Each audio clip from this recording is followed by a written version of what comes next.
Hello everyone, welcome back to the Hindu Explainer series. I am Kushagra Goel and warm greetings from Law Prep Tutorial. As this is a Sunday, we don't have editorial. So the week and the day should be utilized to revise the current affairs that you have noted down from the newspaper over the past 1 week. It is important, as I keep reiterating, that revision of the current affairs that you have done throughout the week becomes far more essential than just observing a video on its own or reading an article on its own. So in the last 1 week, we have had double mutation of coronavirus. We have had discussions regarding relationship between Afghanistan. We had the meeting regarding climate change. We have had the meeting of the foreign ministers of India and Russia. So India-Russian relationship, climate change, the laws regarding climate change, carbon neutrality, carbon justice. So all those things are part of your current affairs topics that you need to revise on your own. And that is why it is pertinent that you utilize today to do that. Now, along with today's newspaper analysis, as I had promised that I would be doing, last Sunday we had talked about the digital renminbi, which is the Chinese currency, and they have now officially launched it as a digital yuan itself. So we'll be talking about how that differs from a cryptocurrency per se or on the blockchain technology in the in-depth analysis. So stay tuned for that till the last. On that note, so from Dowd's perspective yesterday, students had doubt about what is maintainability of a civil suit. Now, maintainability of a civil suit means, can a court hear the suit or not? Does it have jurisdiction to hear it? Does the plea that is made towards the court is something that the court can give justice for? So, for example, the question that in case there is an ordinance that has been issued and without following due process, so which court can hear it, whether it has been wrongful or not? So that would be a plea, and if it is so, and what would be the ramification? Now that would be maintainability, if the suit is maintainable or not. Similarly, the women commissioning, that suit was held maintainable. It was pleaded that the army was doing differentiation between women and men. That was a violation of Article 14. It is in that light that you see the maintainability of a plea, that whether a court of India can hear that case or not. Then moving on, related to that was also the court would impose high fines on the plea. So this was regarding the plea that we talked about yesterday, that was filed by one of the BJP leaders, that the plea was that court should interfere to determine whether adults, the conversion to religion has been lawful or not. So the court stated that such is a dangerous petition and should not be filed, and if it is not withdrawn, high fines will be imposed. So the doubt was, can court impose high fines on such pleas or frivolous applications that waste the time of the judiciary? So on grounds of time wasting of judiciary, the court, considering India has high number of litigation suits pending, the courts do impose fines on such frivolous petitions. This is under the power of the court to do absolute justice, that the time that you are taking up for an application that you have filed before the court or a petition that you have filed before the court, that is taking away time of someone who had a more genuine cause, and therefore under the Article 142, where court can do absolute justice, such fines are imposed.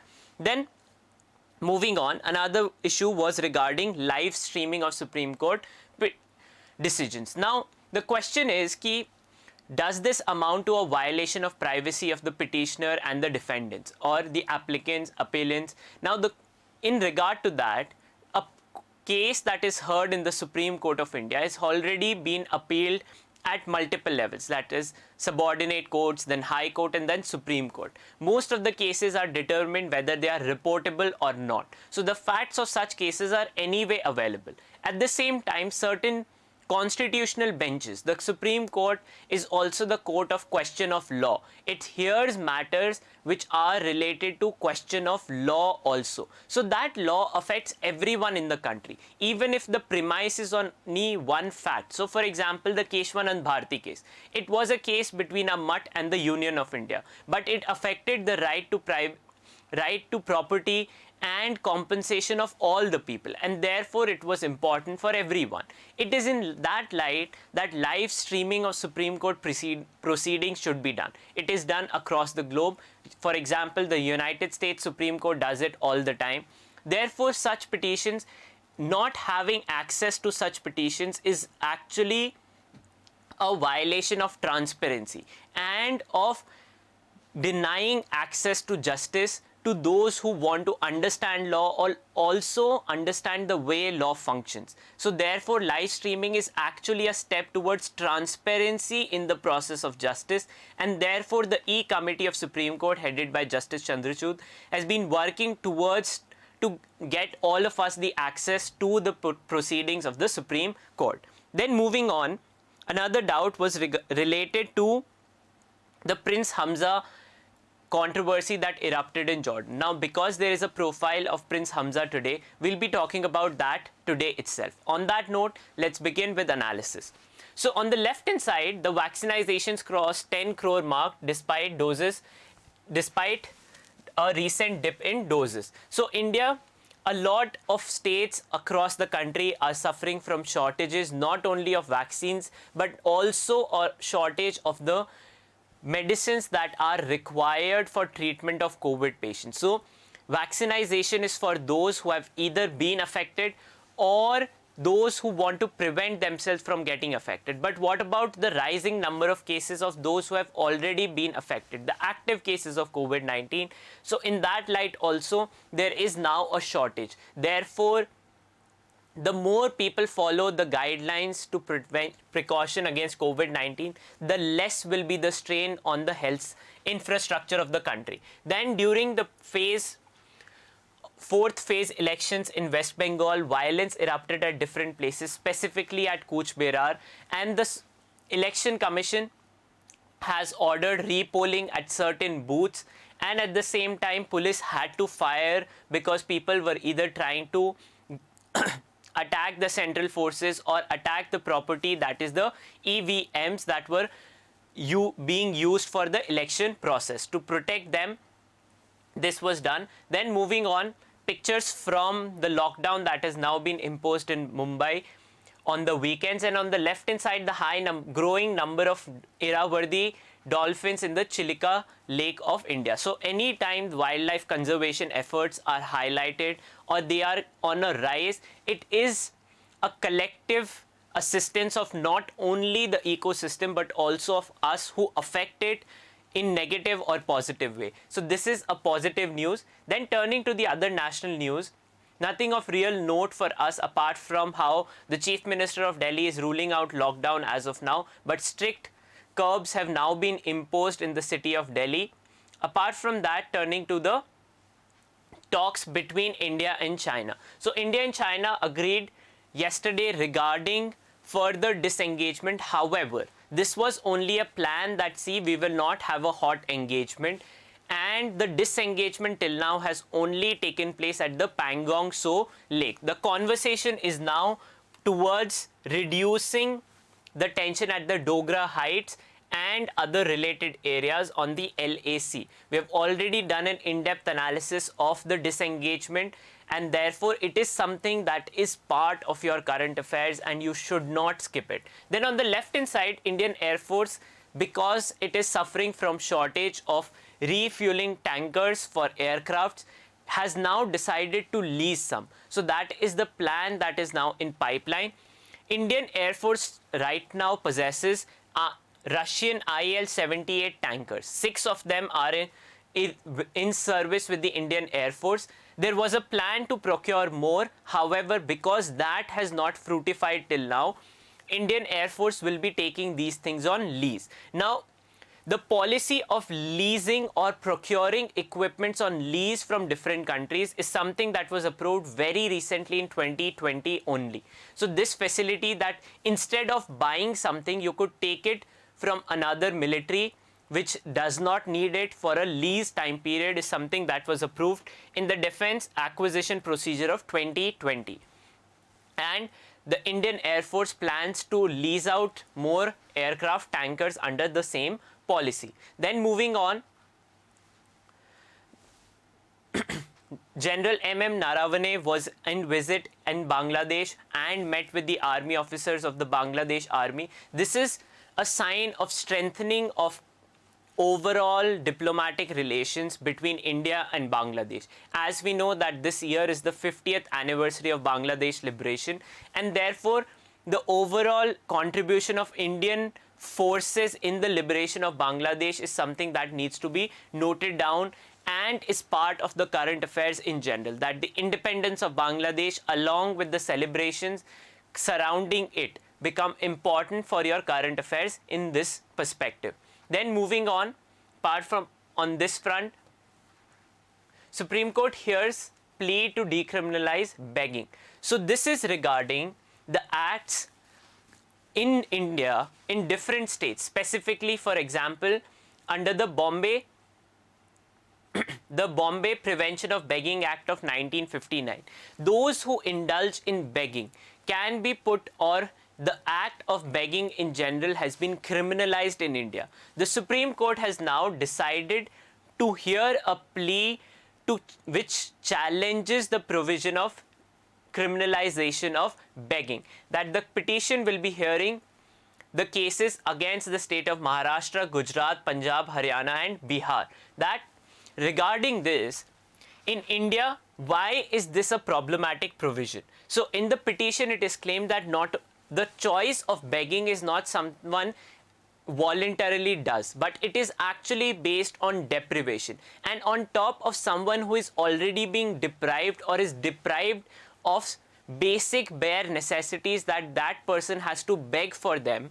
On top of that, criminalizing this is a violation of their fundamental rights, is a violation of their right to live with dignity under Article 21, that each individual strives to live with dignity, but because of deprivation they are forced to feed themselves through begging. And on top of that, criminalizing an offense that makes sure that people are able to live a life of decent dignity, or at least do not go hungry, is a violation of their fundamental right. It is in this regard that this petition has been filed before the Supreme Court, which it has agreed to hear. Then on the international news, on the left hand side, the envoy of Myanmar, Kyaw Moi Tun, while the UN was hearing the case at the UNSC, emergency meeting of the UNSC regarding the violence that is taking place in Myanmar, the envoy of Myanmar, appointed then by the democratic government of Myanmar,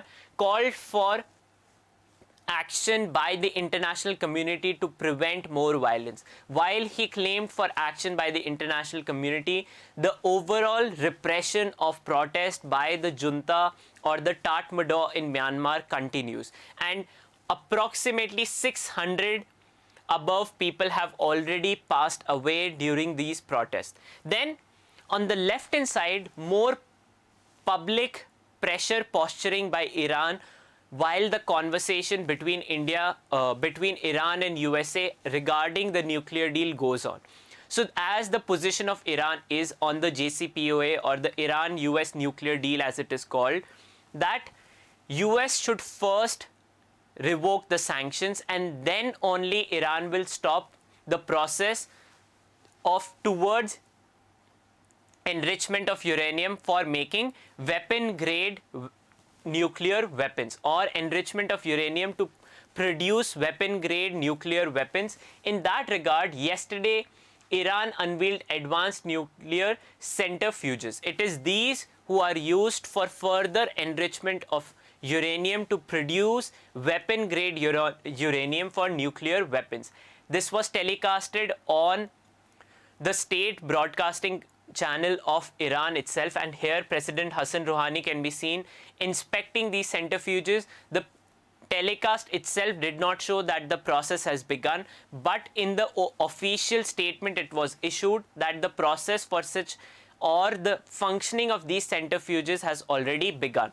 This is about telling USA that, see, or this is regarding pressurizing USA to come to agreement faster. We know that Iran's economy has been suffering because of sanctions, and therefore revocation of sanctions is important for Iran's economy.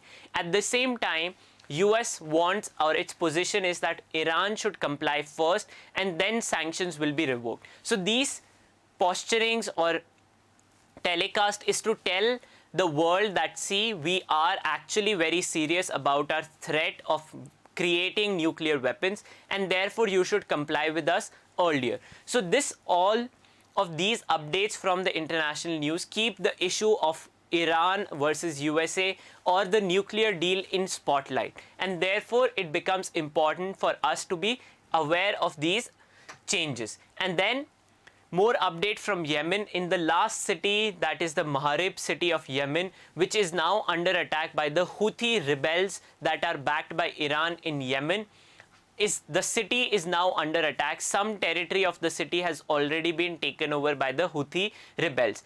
Why is Marib such an important place? Not only is it a commercial site and also the oil reservoir of Yemen, which would give the Houthi rebels the access to the economy or the major chunk of economy, it is also the place where all those who have been internally displaced by the conflict in Yemen are actually residing. All the internally displaced refugees in Yemen are residing in Marib.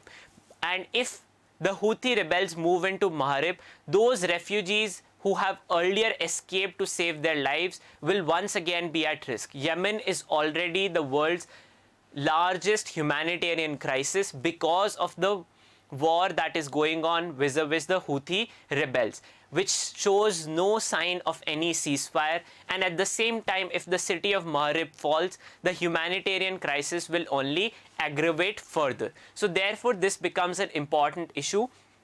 Then on the left-hand side, this news becomes equally important. UAE has announced its first 2 astronauts, including 1 woman. And the 2 astronauts, the women astronaut Sheikh Mohammed bin Rashid Al Maktoum, the ruler of Dubai, and who is also the Prime Minister, announced the names of the 2 astronauts, who are Noura Al Mutrosi, who is the first female astronaut of UAE, along with Mohammed Al Mullah, who is the male astronaut. So this becomes an important step for modernity and in general for empowerment of women in the area, which is traditionally known for not giving access to women. UAE's Mars probe Hope becomes equally important. It is something that has been in news in the last 1 year. It was one of the missions that was launched to Martian surface in the last 1 year, and now it's more updates from the UAE space program. Therefore, it is something that needs to be noted down in general. Then moving on science and technology, Indus and Ganges river dolphins, which were earlier seemed to considered common lineage, have now been confirmed to be of different species altogether. Then moving on the profile page is the armed struggle that goes nowhere. This is regarding the Maoist struggle that has been ongoing in India. The origin of the current Maoist or the CPI Maoist came into being following the merger of 2 parties, which is the strongest of the Naxalite groups, the People's War Group and the Maoist Communist Center in 2004. These 2 parties merged to create the CPI Maoist, who have been fighting the Indian security forces and trying to gain control in the tribal regions surrounding Chhattisgarh, Odisha, northern Telangana, southern Madhya Pradesh and northern Maharashtra, which is considered the area of influence for Naxals. Now they are limited to only one region primarily, which is South Bastar. While their area of influence has shrunk over time, their struggle seems to be not ending, and therefore it remains an important security concern for India's internal security. Then on the left hand side, Anil Deshmukh's profile. This is regarding the corruption allegation that will now be investigated by CBI, whether he was extorting money from people. Then on the left hand side, the rebel prince, the palace feud has exposed the long simmering tensions in Jordan. This is about Prince Hamza, who was stripped of his position as crown prince in 2004 by the King Abdullah II of Jordan. Jordan remains like an island surrounding Middle Eastern countries regarding overall conflict in the Middle Eastern region. The area remains to be a stable one, and then turn. So this is all that needs to be noted down at this point of time. Then on the left hand side is about abolition of the FCAT. The FCAT was the tribunal that used to hear petitions about certification of any motion picture. This tribunal has now been scrapped by the union government, and all the petitions regarding any question about certification. So in India, whenever you go and watch a movie, you see a UA certificate, a A certificate, or a S certificate, or a U certificate. Now, if there is any question about whether this certificate is correct or not, was to be put forward to the FCAT, which is now the Film Certification Appellate Tribunal, which has now been scrapped by the central government in light of seeing that this was unnecessary, and all the petitions regarding this will now directly go to the respective High Court of the region. Apart from that, there is the image about graphs. And then here is about running low on COVID vaccines. Now this is about when more vaccines or the scaling up of production of vaccines would be possible. This is not relevant for us because this is speculative. And thus on the business and sporting front, nothing of note. So turning to the in-depth analysis. Now, China has become the first country to launch a digital currency based on blockchain technology of its own. A cryptocurrency is also similar. The only difference in a cryptocurrency, or for example Bitcoin or any other cryptocurrency, is that they are not backed by any control of a central bank. So in India, for example, your Indian rupee is backed by the Reserve Bank of India.